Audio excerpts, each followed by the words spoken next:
Oke, selamat pagi. Assalamualaikum warahmatullahi wabarakatuh. Ketemu saya dengan Yoga Prayogi. Untuk mata kuliah Engine Management System. Selamat datang para mahasiswa di program PJJ Teknik Otomotif ya. Nah, untuk kali ini kita akan sedikit membahas tentang EVI.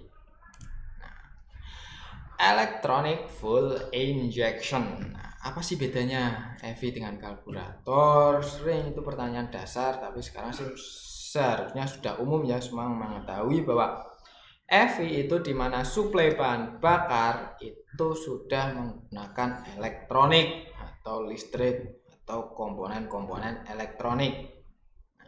Kalau bahasa kerennya itu berarti sudah dibantu oleh sensor, ECU, dan aktuator. Nah, itu bahasa kerennya. Mungkin bahasa bengkelnya sekarang ya harusnya kalian tahu kalau sensor itu apa aja, ECU apa, dan aktuator itu apa. Hari ini saya akan membahas tentang kondisi-kondisi tertentu mesin yang ternyata membutuhkan treatment khusus yang dilakukan oleh ECU. Oke, contoh awal. Ketika kondisi starting awal. Nah, ini mungkin pertama starting itu ada dua kejadian. Yang pertama itu ketika mesin dingin terus awal dinyalakan. Yang kedua starting ketika mesin panas mulai dinyalakan pertama. Jadi kondisi mesin dingin dan kondisi mesin panas. Nah, kedua proses tersebut untuk starting awal 3 detik atau 5 detik pertama ECU akan menggunakan aturan starting. Kenapa starting awal? Nah, apa yang diambil, apa yang dilakukan ECU ketika starting awal, perbedaannya? Nah, yang pertama jelas ECU harus mendapat data awalnya dulu. Kunci kontak on, otomatis kirim data ECU. Mobil mau menyala, awal menyala. CKP dicek, belum bergerak, berarti mesin dalam kondisi diam. Ketika motor starter dinyalakan, crankcase-nya berputar, sensor CKP memberi sinyal ke ECU, mesin awal menyala, otomatis ECU harus mengirimkan perintah ke injektor untuk menyuplai bahan bakar sedikit lebih banyak dari kondisi stasionernya, kondisi stokiometri, sehingga mesin akan lebih mudah menyala. Makanya untuk yang EV itu ketika starting awal 5 menit pertama, 5 detik atau 3 detik pertama itu mesti stasionernya akan naik, kemudian akan turun lagi di putaran stasioner idealnya. Nah, itu disebut starting. Mungkin kalau awal-awal EV, awal-awal karburator, mungkin kalau karburator kebiasaan kita ketika starting akan digas. Nah, kalau injeksi sudah otomatis, nggak perlu diinjak pedal gas, nggak perlu kita ngegas grip, kita cukup start aja, otomatis akan membesar sendiri gasnya. Nah, itu kondisi starting awal, kondisi ECU. Nah, kondisi berikutnya yaitu pada cuaca dingin. Nah, karburator apa mendeteksi cuaca dingin? Ya enggak. Terus bedanya cuaca dingin dengan cuaca panas itu yang paling efek terasa itu ketika udara panas itu udara akan lebih mengembang. Massa jenisnya akan turun karena volume meningkat, massanya tetap. Tapi ketika dingin, udara itu akan memadat atau menjadi kecil, volume menjadi kecil, massa jenisnya meningkat.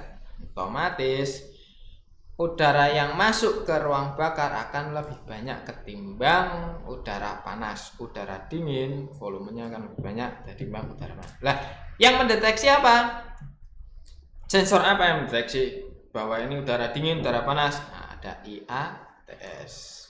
Intake air temperature sensor mendeteksi udara yang masuk ke ruang bakar. Otomatis ECU harus mengirimkan sinyal bahwa udaranya dingin, udara lebih banyak, maka injektor harus lebih banyak.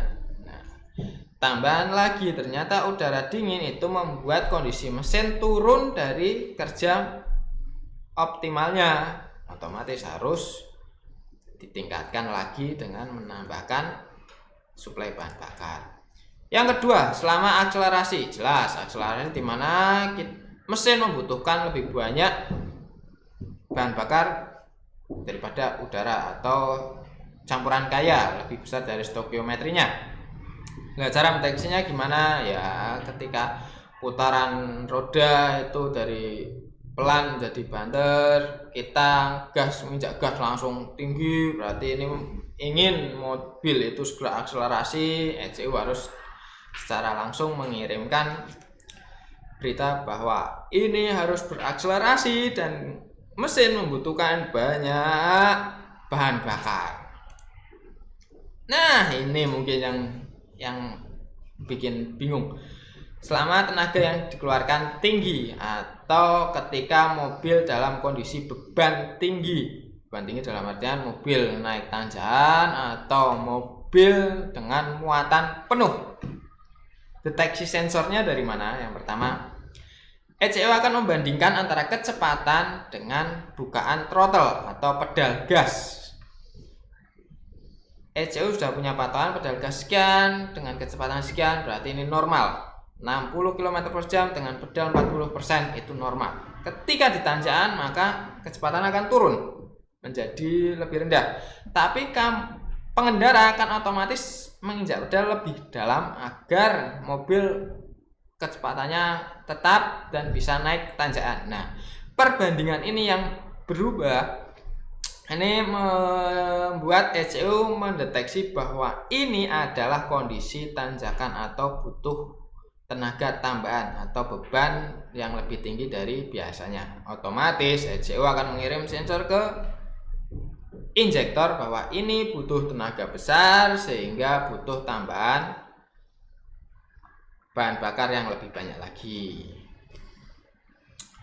Ya, seperti itulah perbandingannya. Jadi dari sensor-sensor yang ada mengirimkan sinyal ke ECU, maka ECU akan menentukan kondisi mesin seperti apa dan memutuskan apa yang harus dilakukan. Nah, yang dilakukan itu termasuk yang dikerjakan oleh aktuator, pengapian, injeksi, dan lain sebagainya. Oke, untuk pertama itu aja. Terima kasih. Semoga kalian bisa menentukan, mungkin ini secara umum, tapi yang secara itu lebih banyak lagi. Terima kasih. Wassalamualaikum warahmatullahi wabarakatuh.